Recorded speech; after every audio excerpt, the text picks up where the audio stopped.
I want a director's cut. I want the option to hear what Marky Mark of the Funky Bunch said. All right? I want to know. Mel, put it in.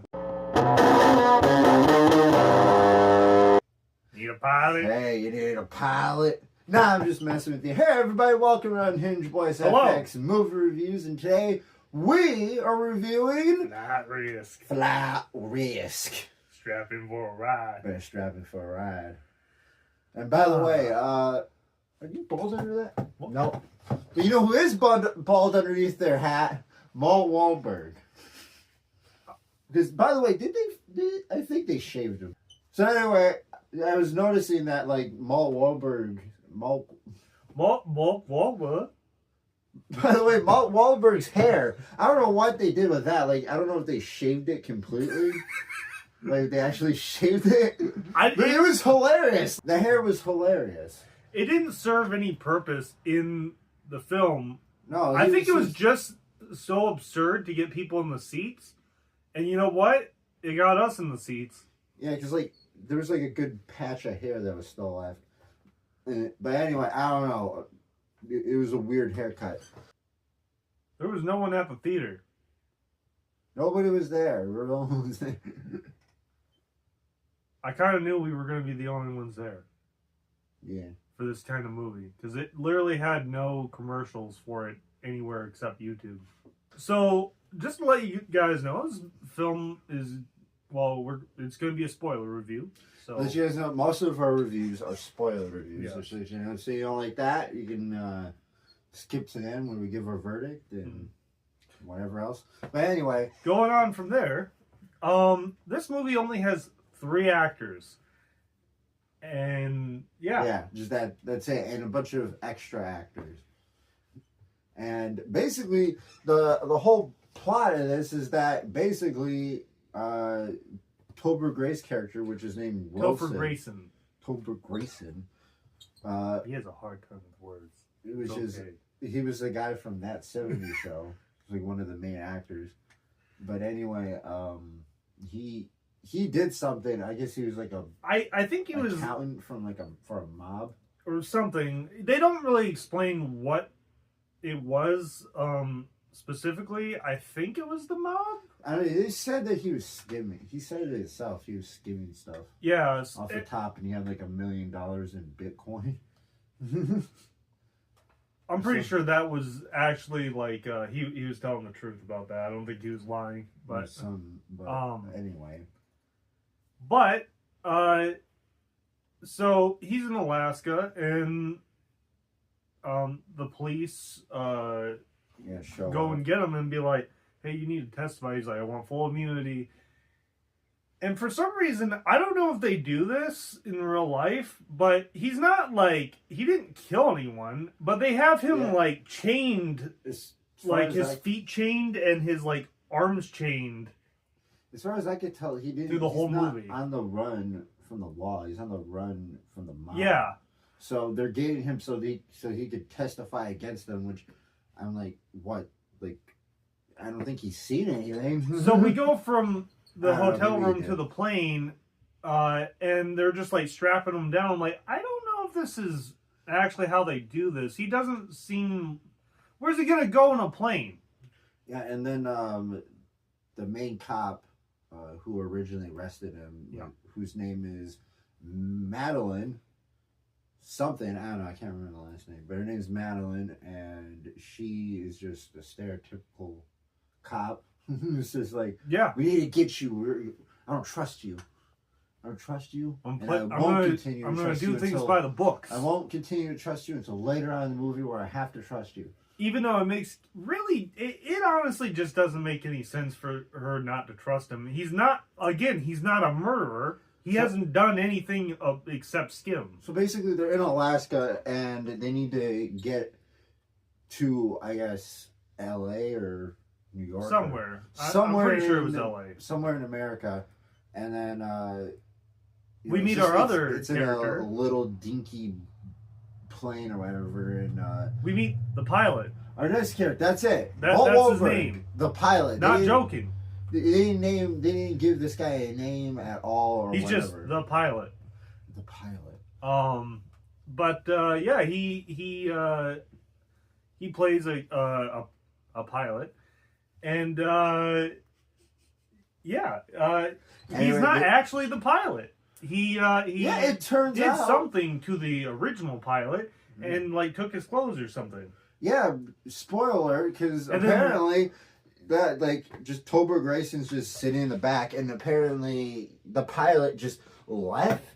Like the guy that he killed, like essentials, like all like the ID and everything underneath his seat. And he's like right behind the guy that where he's at, like he's standing right behind him, and they all have headphones on, except for Topher Grayson. And he's like, "Hey, can I talk to you, police lady, please?" Which doesn't make any sense because I feel like they'd still be able to hear him because the headset that he needs, because he tries to grab the headset, it's like literally like right over here. He literally like he could just shout, and I'm pretty sure like I don't think they activate just by putting it on. And on top of that, they were talking to each other regardless without the headphones. Yeah, like throughout the whole movie. So I'm a little confused about that, but whatever. Yeah, they just gave up after. They did. They're just like, no, we can't have them wearing the headphones the whole movie. At least for one part, which I'm just like, what the fuck's the point? But anyway, before that, the guy Wilson's just trying to like, get attention of Madeline. And then eventually Madeline starts figuring it out because she sees blood. Yeah, she sees like a little cut on his scratches and blood on his like shirt and everything. This is the most conspicuous character that is trying to be inconspicuous. He's just like, I'm obviously a murderer. And he's talking to her, and then eventually he's just talking in a... By the way, this whole time he's talking in a Texan accent. And we thought that was just an act. Yeah, it was, because at one point he just stops talking and just talks like Mark Wahlberg. He's just like, he dropped character. I know that you didn't fall for this act. And then he's like, and then she's just like, they just start fighting, and he like pulls out a knife. And then the funniest part in the movie for me, they throw the knife and it hits Topher Grayson in the face. And he's like, "What the fuck?" Yeah, he just gets hit. He doesn't get stabbed or anything. The knife just hits great. him. Yeah. Then they're fighting, and then the plane's like going down. Like they're like leaned up against the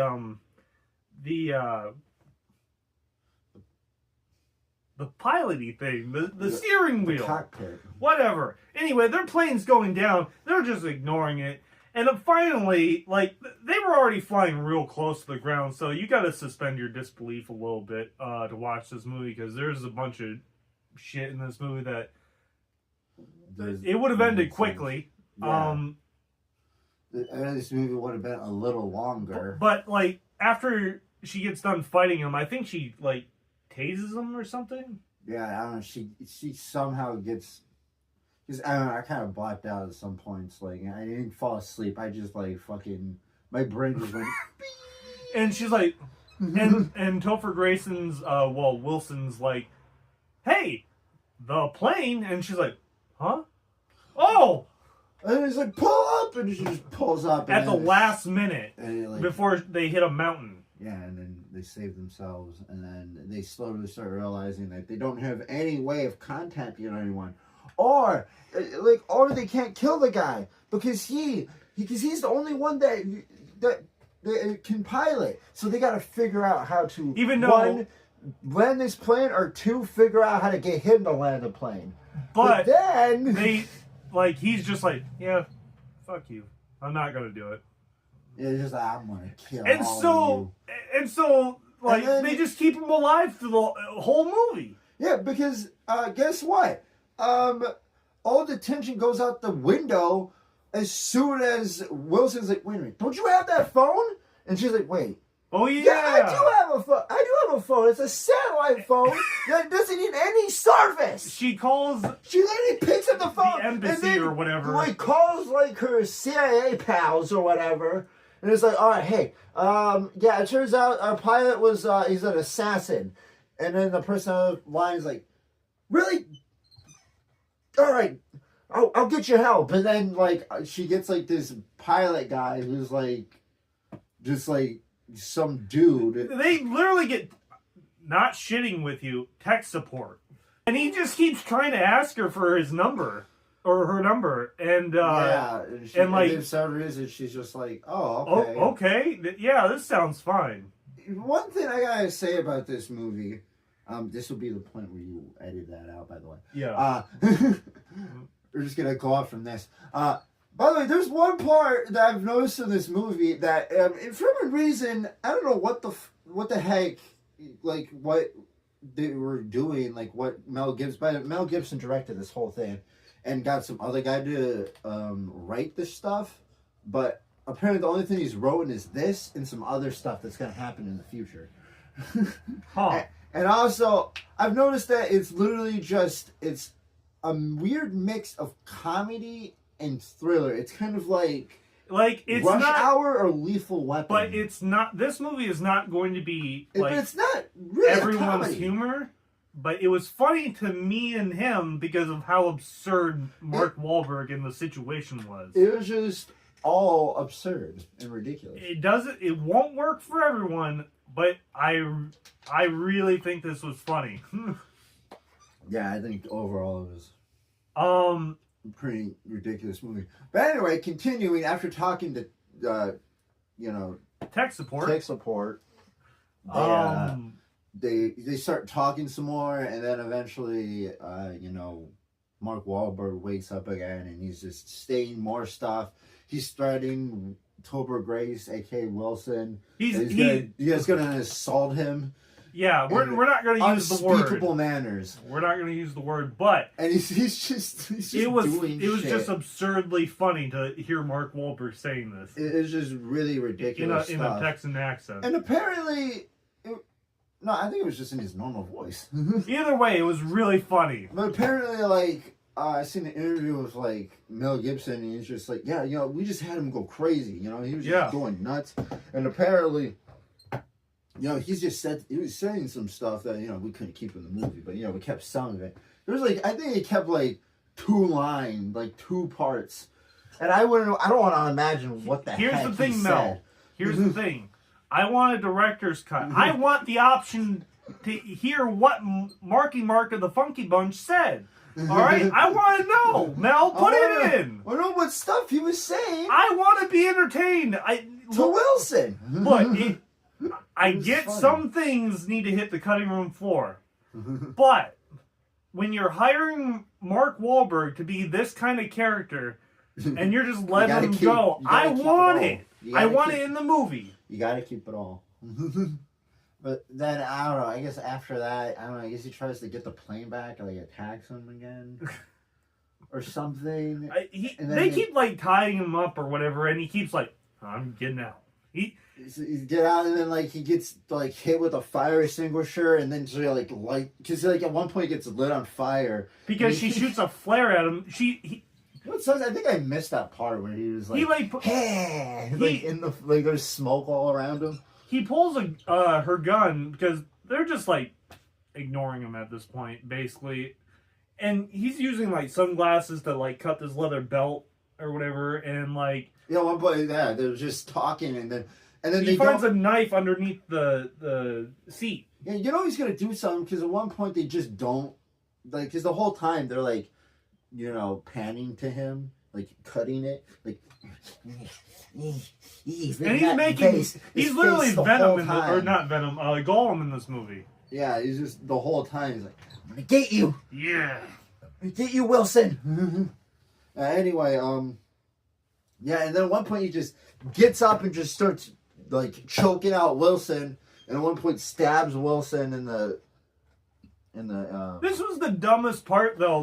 He's in the back, picking up the knife and dropping it on the fucking floor. They're not wearing headsets, by the way. I think they are. I don't know, but they're just ignoring the sounds, and he's just oh shit.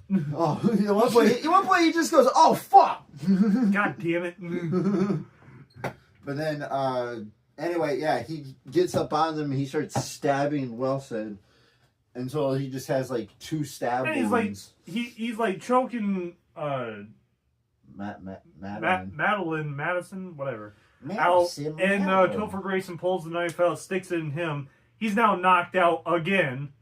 Yeah, it's just that's the theme of this movie. And now they're playing is like, they slide it into a mountain. He's knocked out. Yeah, that part. Like Wilson's just stabbed.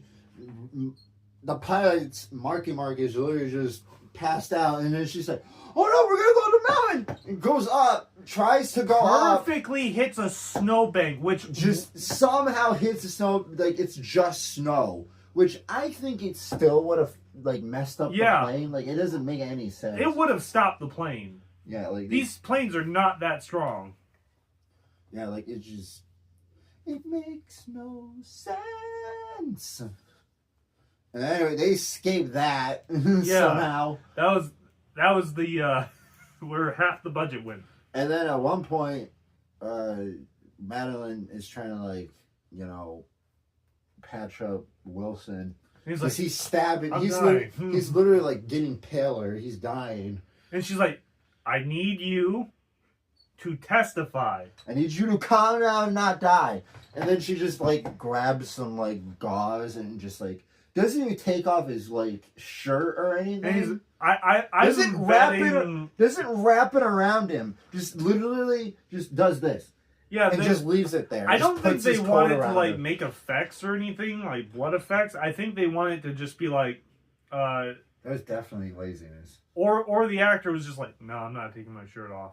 I don't know, but they spent too much money on the moose and the plane crash. Which the moose, this is just a random part in the beginning of the movie. They showed like a moose and it looked CGI. It didn't look good.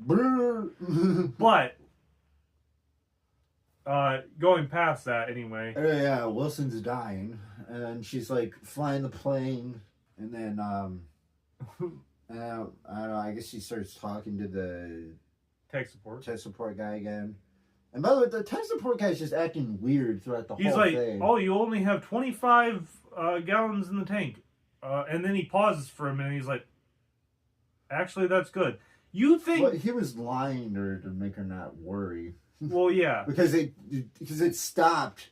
They ran out of gas at like the last second. But like, she's calling the embassy, which there was one thing. Mel Gibson is in this movie though. Yeah, but only in his voice, and he plays like a director who turns out is like a dirty director. But we don't really see it, and it's not really a plot. It's more of just like a thing they talk about, and then the police force, by the way. And it's not really mentioned. It's not really solved.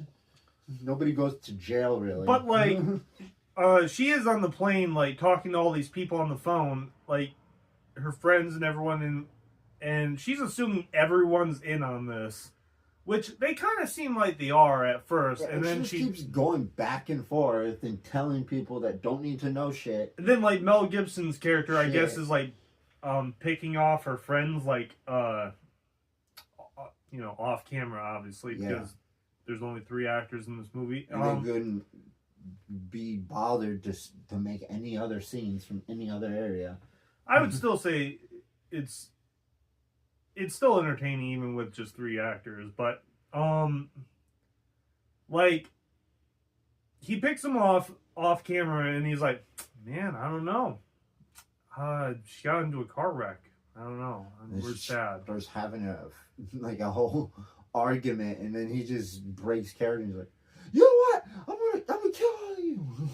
But we're gonna skip to the end now because it basically is the end. Then anyway, they're about to land, and then they ran out of gas, so they got to land the plane, and then she's landing it, but I don't know. She's like doing a terrible job. She's like pulling up. Yeah, I don't know why.